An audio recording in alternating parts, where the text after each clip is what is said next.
ರಾಜ್ಯದಲ್ಲಿ ಹೃದಯ ಸ್ತಂಭನಕ್ಕೆ ಬಲಿಯಾಗುವವರ ಪ್ರಮಾಣ ದಿನೇ ದಿನೇ ಏರಿಕೆ ಆಗ್ತಾ ಇದೆ. ಆಧುನಿಕ ಜೀವನ ಶೈಲಿ, ಒತ್ತಡದ ಬದುಕು ಹೃದಯ ನಿಲ್ಲೋಕೆ ಕಾರಣ ಎನ್ನಲಾಗ್ತಾ ಇದೆ. ಕರುನಾಡಿನ ಬೇರೆ ಬೇರೆ ಜಿಲ್ಲೆಗಳಲ್ಲಿ ಇವತ್ತು ಸಹ ಹಾರ್ಟ್ ಅಟ್ಯಾಕ್ಗೆ ಅಸುನೀಗಿದ್ದಾರೆ. ಈ ಕುರಿತ ಒಂದು ಸಂಪೂರ್ಣ ವರದಿ ಇಲ್ಲಿದೆ ನೋಡಿ.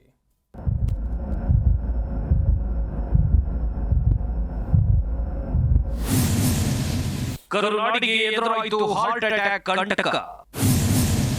ಕೊರೋನಾಗಿಂತಲೂ ಕ್ರೂರಿನ ಹೃದಯಾಘಾತ ಎಂದ ತಕ್ಷಣ ಕರ್ನಾಟಕದ ಮಟ್ಟಿಗೆ ನೆನಪಾಗುವುದು ನಗುಮೊಗದ ಒಡೆಯ ನಟ ಪುನೀತ್ ರಾಜ್ಕುಮಾರ್. ಅಪ್ಪು ಅವರು ಹಾರ್ಟ್ ಅಟ್ಯಾಕ್ನಿಂದ ಮೃತಪಟ್ಟ ಸುದ್ದಿ ಇಡೀ ದೇಶವನ್ನೇ ಆತಂಕಕ್ಕೀಡು ಮಾಡಿತ್ತು. ಅಂದು ನಾಡಿಗೆ ನಾಡೆ ಶೋಕಾಚರಣೆಯಲ್ಲಿ ಮುಳುಗಿತ್ತು. ಅಲ್ಲಿಂದೀಚೆಗೆ ಹೃದಯದ ಬಗ್ಗೆ ಜನರಲ್ಲಿ ಕಾಳಜಿ ಹೆಚ್ಚಾಯಿತು. ಆದರೆ ಕಳೆದ 1 ತಿಂಗಳ ಅವಧಿಯಲ್ಲಿ ರಾಜ್ಯದ ಅನೇಕ ಜಿಲ್ಲೆಗಳಲ್ಲಿ ಹೃದಯಾಘಾತ ಸರಣಿ ಸಾವುಗಳ ಆರ್ಭಟ ಮುಂದುವರೆದಿದೆ.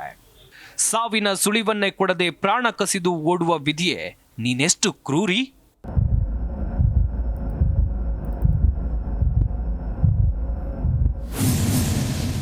ರಾಜ್ಯದಲ್ಲಿ ನಿಲ್ಲದ ಹೃದಯಾಘಾತ ಮರಣ ಮೃದಂಗ.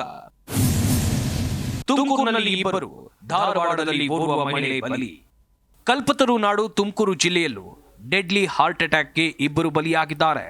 ತುಮಕೂರು ನಗರದ ಹನುಮಂತಪುರದ ನಿವಾಸಿಗಳಾದ 31 ವರ್ಷದ ಜಯಂತ ಹಾಗೂ 52 ವರ್ಷದ ಶ್ರೀಧರ್ ಹೃದಯಾಘಾತದಿಂದ ಜೀವ ಕಳ್ಕೊಂಡಿದ್ದಾರೆ. ನಿನ್ನೆ ರಾತ್ರಿ ಮಲಗಿದ್ದಾಗ ಎದೆ ನೋವಿನಿಂದ ಜಯಂತ್ ಅಸ್ವಸ್ಥರಾಗಿದ್ದು ತಕ್ಷಣ ಖಾಸಗಿ ಆಸ್ಪತ್ರೆಗೆ ತೆರಳುವ ಮಾರ್ಗ ಮಧ್ಯದಲ್ಲೇ ಅವರ ಜೀವ ದೇಹ ಬಿಟ್ಟು ಹೊರಟಿತ್ತು. ಇತ್ತ ಶ್ರೀಧರ್ ನಿನ್ನೆ ಬೆಳಗ್ಗೆ ಟೀ ಕುಡಿದು ಚಿಕನ್ ತರೋಕೆ ಅಂತ ಹೊರಗೆ ಹೋಗಿದ್ರು. ಮನೆಗೆ ವಾಪಸ್ ಬಂದ ಬಳಿಕ ಎದೆ ನೋವಿನಿಂದ ಕುಸಿದು ಬಿದ್ದಿದ್ದಾರೆ. ಬಳಿಕ ಆಸ್ಪತ್ರೆಗೆ ಕರೆದೊಯ್ಯುವ ಹೊತ್ತಿಗೆ ಅವರ ಪ್ರಾಣ ಪಕ್ಷಿ ಹಾರಿ ಹೋಗಿತ್ತು.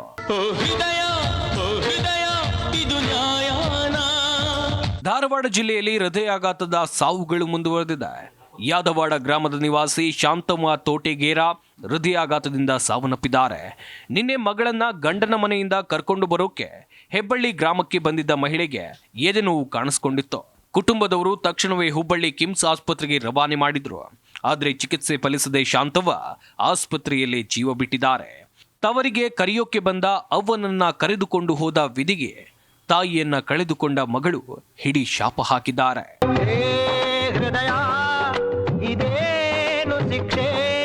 ಹೃದಯಾಘಾತಕ್ಕೆ ಮಲಗಿದ್ದಲ್ಲೇ ಚಿರನಿದ್ರೆ.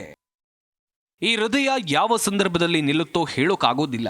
ಚಿತ್ರದುರ್ಗ ಜಿಲ್ಲೆಯಲ್ಲಿ ಮಲಗಿದ್ದ ವೇಳೆ ಎದೆ ನೋವಿನಿಂದ ವ್ಯಕ್ತಿ ಸಾವನ್ನಪ್ಪಿದ ಘಟನೆ ವರದಿಯಾಗಿದೆ. ಸೊಲ್ಲಾಪುರ ನಾಯಕನಹಟ್ಟಿ ಗ್ರಾಮದ ಕಂಪ್ಲೇಶ್ಗೆ ನಿನ್ನೆ ರಾತ್ರಿ ಮಲಗಿದ್ದಾಗ ಎದೆ ನೋವು ಕಾಣಿಸಿಕೊಂಡಿತ್ತು. ಜಿಲ್ಲಾಸ್ಪತ್ರೆಗೆ ಕರೆದೊಯ್ಯುವ ಮಾರ್ಗ ಮಧ್ಯೆ ಕೊನೆಯುಸಿರೆಳೆದಿದ್ದಾರೆ. ಇನ್ನು ಬಾಳಿ ಬದುಕಿಕ್ಕಿದ್ದ ಮಗನನ್ನ ಕಳೆದುಕೊಂಡ ಕುಟುಂಬದ ಆಕ್ರಂದನ ಮುಗಿಲು ಮುಟ್ಟಿದೆ. ಆಕಾಶವೇ ತಲೆಯ ಮೇಲೆ ಬಿದ್ದಂತಾಗಿದೆ. ಮುಖ ತೊಳೆಯುತ್ತಿದ್ದಾಗ ಯುವಕನಿಗೆ ಹೃದಯಾಘಾತ. ರಾಜ್ಯದಲ್ಲಿ ಸಂಭವಿಸ್ತಾ ಇರುವಂತಹ ಹೃದಯಾಘಾತ ದುರಂತ ಪ್ರಕರಣಗಳು ಮುಂದುವರೆದಿದೆ. ಮೈಸೂರಿನಲ್ಲಿ ಓರ್ವ ಯುವಕ ಹೃದಯ ಸ್ತಂಭನದಿಂದ ಜೀವ ಕಳ್ಕೊಂಡಿದ್ದಾರೆ. ಟಿ ನರಸೀಪುರ ತಾಲೂಕಿನ ಕೂಡ್ಲೂರು ಗ್ರಾಮದ ನಿವಾಸಿ ಪುರುಷೋತ್ತಮ್ ಬೆಳಗ್ಗೆ ಎದ್ದು ಮುಖ ತೊಳೆಯುವಾಗ ಹೃದಯಾಘಾತದಿಂದ ಸಾವನ್ನಪ್ಪಿದ್ದಾನೆ. ಮಗನನ್ನ ಕಳೆದುಕೊಂಡ ಕುಟುಂಬಸ್ಥರ ಆಕ್ರಂದನ ಮುಗಿಲು ಮುಟ್ಟಿದೆ.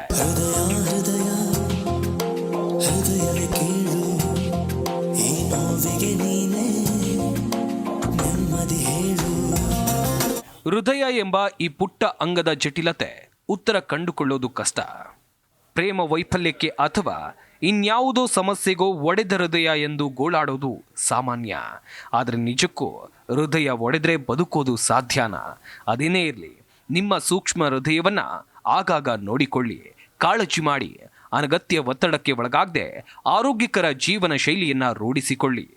Manjunath Halavarthi, desk bureau, Zee Kannada news.